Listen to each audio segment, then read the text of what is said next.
এই দাম্ভিক সমালোচনাটা দিয়া আমি ভারতীতে প্রথম লেখা আরম্ভ করিলাম।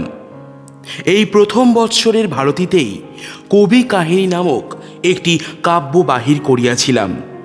যে বয়সে লেখক জগতের আর সমস্তকে তেমন করিয়া দেখে নাই, কেবল নিজের অপরিস্ফুটতার ছায়ামূর্তিটাকেই খুব বড় করিয়া দেখিতেছে, ইহা সেই বয়সের লেখা। সেই জন্য ইহার নায়ক কবি। সে কবি যে লেখকের সত্তা তাহা নহে। লেখক আপনাকে যাহা বলিয়া মনে করিতে ও ঘোষণা করিতে ইচ্ছা করে, ইহা তাহাই।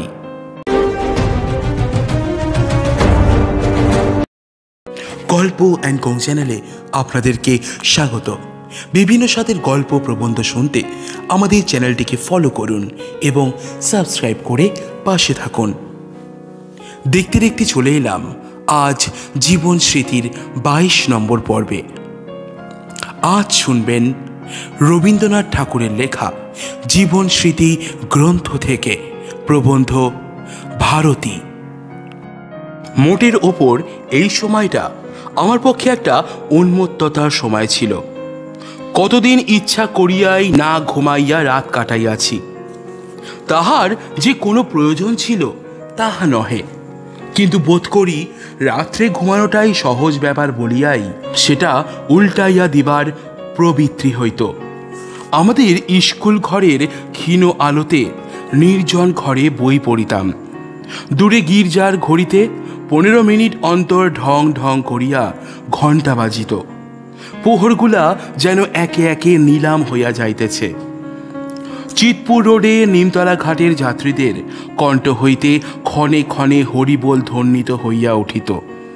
কত গ্রীষ্মের গভীর রাত্রে তেতালার ছাদে সারি সারি টবের বড় বড় গাছগুলির ছায়াপাতের দ্বারা বিচিত্র চাঁদের আলোতে একলা প্রেতের মতো বিনা কারণে ঘুরিয়া বেড়াইয়াছি।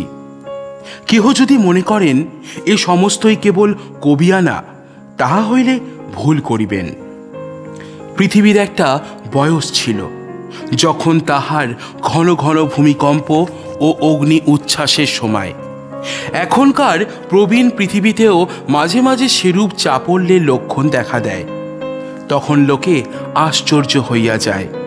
কিন্তু প্রথম বয়সে যখন তাহার আবরণ এত কঠিন ছিল না এবং ভেতরকার বাষ্প ছিল অনেক বেশি, তখন সদা সর্বদাই অভাবনীয় উৎপাতের তাণ্ডব চলিত।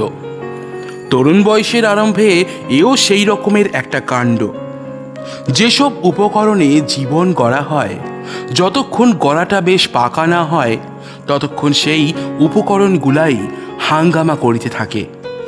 এই সময়টাতেই বড়দাদাকে সম্পাদক করিয়া জ্যোতিদাদা ভারতী পত্রিকা বাহির করিবার সংকল্প করিলেন। এই আর একটা আমাদের পরম উত্তেজনার বিষয় হইল। আমার বয়স তখন ঠিক 16, কিন্তু আমি ভারতীর সম্পাদক চক্রের বাহিরে ছিলাম না। ইতিপূর্বেই আমি অল্প বয়সের স্পর্ধার বেগে মেঘনাদ পদের একটি তীব্র সমালোচনা লিখিয়াছিলাম। কাঁচা আমের রসটা অম্লরস।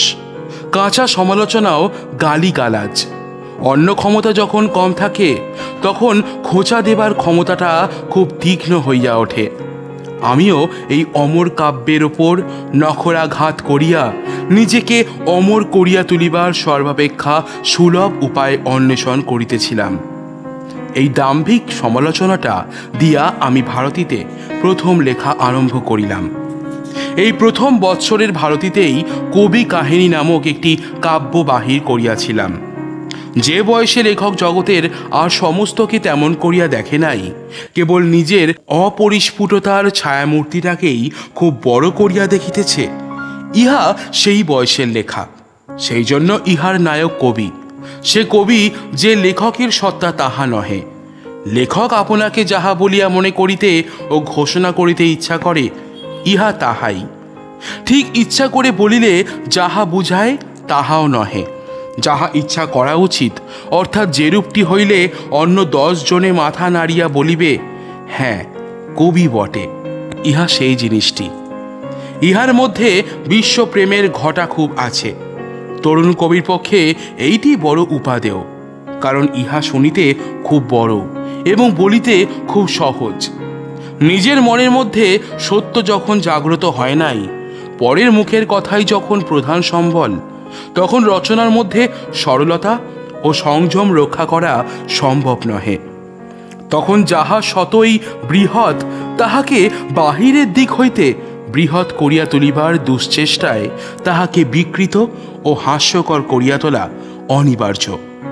এই বাল্য রচনাগুলি পাঠ করিবার সময় যখন সংকোচ অনুভব করি, তখন মনে আশঙ্কা হয় যে বড় বয়সের লেখার মধ্যেও নিশ্চয়ই এইরূপ অতি প্রয়াসের বিকৃতি ও অসত্যতা অপেক্ষাকৃত প্রচ্ছন্নভাবে অনেক রহিয়া গেছে। বড় কথাকে খুব বড় গলায় বলিতে গিয়া নিঃসন্দেহই অনেক সময় তাহার শান্তি ও গাম্ভীর্য নষ্ট করিয়াছি। নিশ্চয়ই অনেক সময় বলিবার বিষয়টাকে ছাপাইয়া নিজের কণ্ঠটাই সমুচ্চতর হইয়া উঠিয়াছে এবং সেই ফাঁকিটা কালের নিকটে একদিন ধরা পড়িবেই। এই কবি কাহিনী কাব্যই আমার রচনাবলীর মধ্যে প্রথম গ্রন্থ আকারে বাহির হয়। আমি যখন মেজুদাদার নিকট আমেদাবাদে ছিলাম, তখন আমার কোনো উৎসাহী বন্ধু এই বইখানা ছাপাইয়া আমার নিকট পাঠাইয়া দিয়া আমাকে বিস্মিত করিয়া দেন।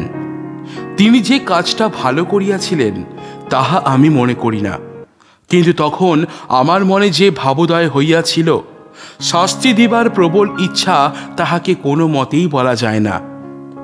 দণ্ড তিনি পাইয়াছিলেন, কিন্তু সে বই লেখকের কাছে নহে, বই কিনিবার মালিক যাহারা, তাহাদের কাছ হইতে।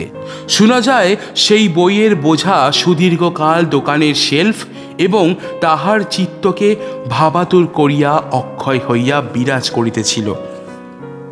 যে বয়সে ভারতীতে লিখিতে শুরু করিয়াছিলাম, সেই বয়সের লেখা প্রকাশযোগ্য হইতেই পারে না।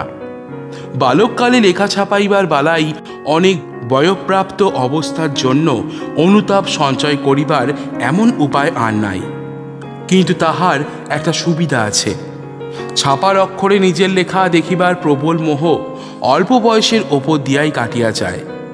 আমার লেখা কে পড়িল, কে কি বলিল, ইহা লইয়া অস্থির হইয়া ওঠা, লেখার কোনখানটাতে দুটো ছাপার ভুল হইয়াছে, ইহাই লইয়া কণ্টকবিদ্ধ হইতে থাকা, এই সমস্ত লেখা প্রকাশের ব্যাধিগুলা বাল্য বয়সে সারিয়া দিয়া অপেক্ষাকৃত সুস্থ চিত্তে লিখিবার অবকাশ পাওয়া যায়। নিজের ছাপা লেখাটাকে সকলের কাছে না চাইয়া বেড়াইবার মুগ্ধ অবস্থা হইতে যত শীঘ্র নিষ্কৃতি পাওয়া যায় ততই মঙ্গল। তরুণ বাংলা সাহিত্যের এমন একটা বিস্তার ও প্রভাব হয় নাই, যাহাতে সেই সাহিত্যের অন্তর্নিহিত রচনাবিধি লেখকদিগকে শাসনে রাখিতে পারে। লিখিতে লিখিতে ক্রমশ নিজের ভেতর হইতেই এই সংযমটিকে উদ্ভাবিত করিয়া লইতে হয়। এই জন্য দীর্ঘকাল বহুতর আবর্জনাকে জন্ম দেয়া অনিবার্য। কাঁচা বয়সে অল্প সম্বলে অদ্ভুত কীর্তি করিতে না পারিলে মন স্থির হয় না।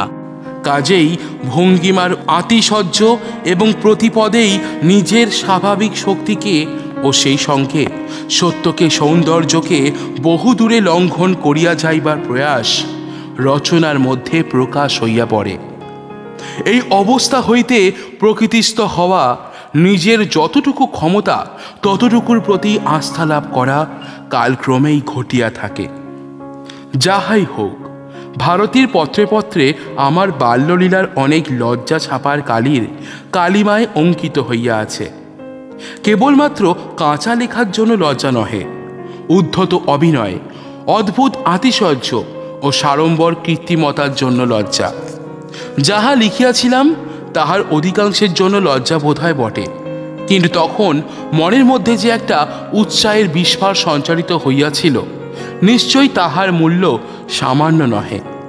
সে কালটা তো ভুল করিবারই কাল বটে, কিন্তু বিশ্বাস করিবার, আশা করিবার, উল্লাস করিবারও সময় সেই বাল্যকাল। সেই ভুলগুলিকে ইন্ধন করিয়া যদি উৎসাহের আগুন জ্বলিয়া থাকে, তবে যাহা ছাই হইবার তাহা ছাই হইয়া যাইবে, কিন্তু সেই অগ্নির যা কাজ তাহা ইহজীবনে কখনোই ব্যর্থ হইবে না। শুনছিলেন রবীন্দ্রনাথ ঠাকুরের লেখা জীবন স্মৃতি গ্রন্থ থেকে প্রবন্ধ ভারতী। বিভিন্ন স্বাদের গল্প প্রবন্ধ শুনতে আমাদের চ্যানেলটিকে ফলো করুন এবং সাবস্ক্রাইব করে পাশে থাকুন। দেখা হচ্ছে আপনাদের সাথে আরও একটি নতুন গল্প নিয়ে। ভালো থাকবেন আপনারা সবাই।